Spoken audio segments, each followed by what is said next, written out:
Questions? Max? As you mentioned, a lot of Democrats have issues with the way DHS and Kristi Noem are handling situations in the U.S. As a result, how will you vote on the funding package later today? House Democratic leaders launched a blistering attack on Homeland Security Secretary Kristi Noem, accusing her of overseeing a lawless ICE and saying Americans have had enough. They argued the Trump administration is ignoring the Constitution and vowed to keep fighting back. Have issues with the way DHS and Kristi Noem are handling situations in the U.S. As a result, how will you vote on the funding package later today, which does provide temporary funding for DHS?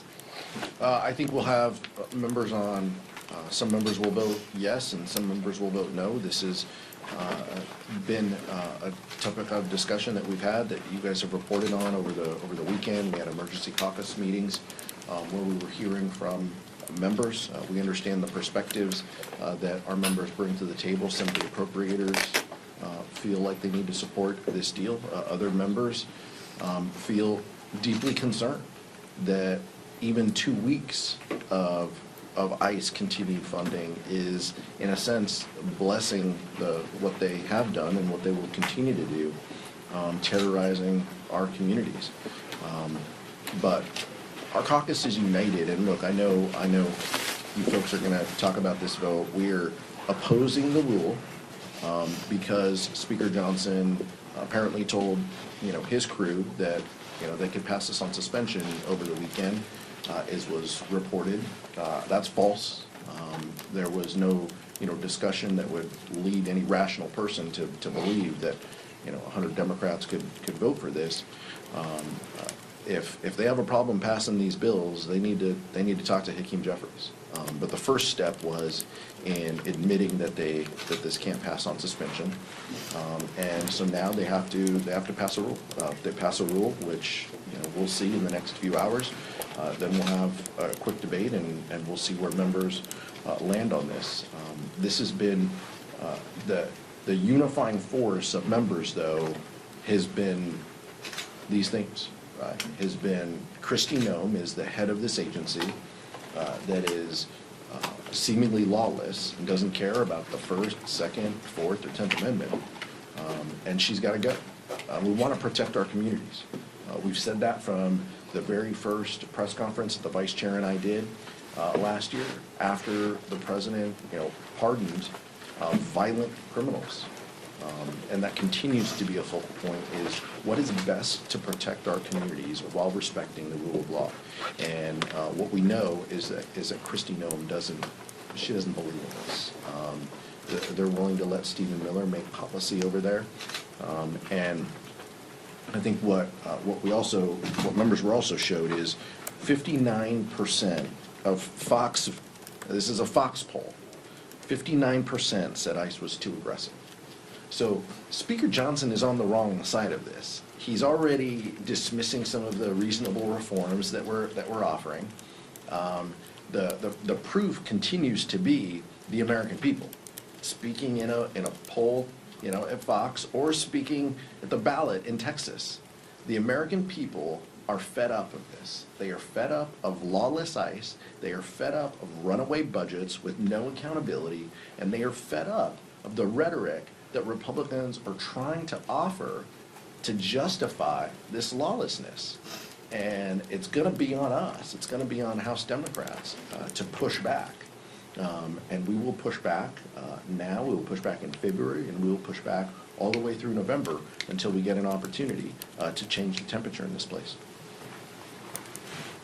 A few weeks ago, I went to Minneapolis, St. Paul, and met with nonprofit groups and local law enforcement. We did a Democratic field hearing, and their stories of abuse are horrific. You have Trump's ICE completely being out of control. We also know that the public pressure is working. The Trump administration is starting to backtrack. They removed Border Patrol Commander-at-Large Greg Bovino from Minnesota. We also know that he has now engaged in anti-Semitic comments. He needs to resign. We also know that Kristi Noem yesterday issued a directive saying all field agents in Minneapolis must wear body cameras. That is a start, but every one of their agents across America needs to wear body cameras like real police officers do. And I encourage American people to continue this public pressure and to exercise their First Amendment rights. House Democratic leaders delivered one of their strongest rebukes yet of the Trump administration's immigration policies, placing Homeland Security Secretary Kristi Noem and Immigration and Customs Enforcement, ICE, at the center of the debate. The discussion began with questions about whether Democrats would support a temporary funding package for the Department of Homeland Security.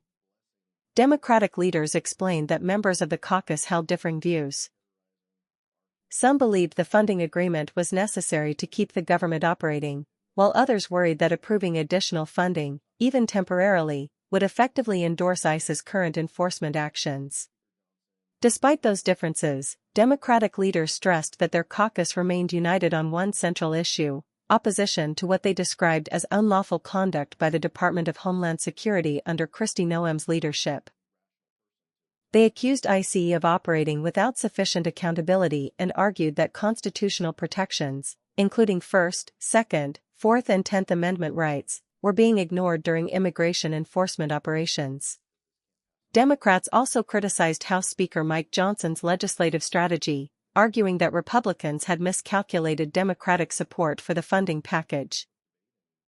They said Republicans would ultimately have to negotiate rather than assume Democrats would provide enough votes to move legislation forward. The criticism then shifted beyond Congress to the broader immigration debate. Democratic leaders argued that Americans are increasingly frustrated with aggressive immigration enforcement tactics. They cited polling that they said showed a majority of respondents believed ICE had become too aggressive, using that as evidence that public opinion is shifting toward greater oversight and accountability. They also argued that recent changes within the administration, including requiring ICE agents in Minneapolis to wear body cameras, suggest public pressure is already influencing policy. While they welcomed that decision, they maintained that body camera requirements should apply nationwide to improve transparency during enforcement operations. Another major theme was accountability.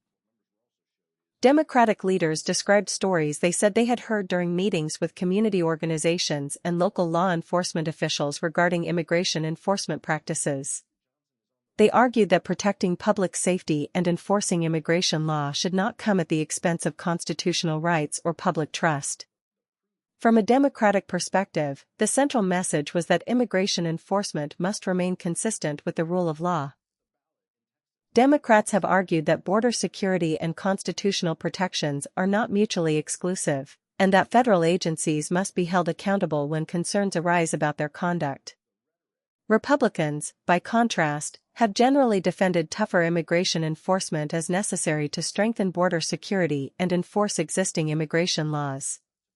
Ultimately, this press conference reflected a broader political battle over immigration policy ahead of future legislative fights. Democrats made clear they intend to continue challenging the administration's approach while calling for greater transparency, stronger oversight, and reforms they believe better balance public safety with constitutional protections.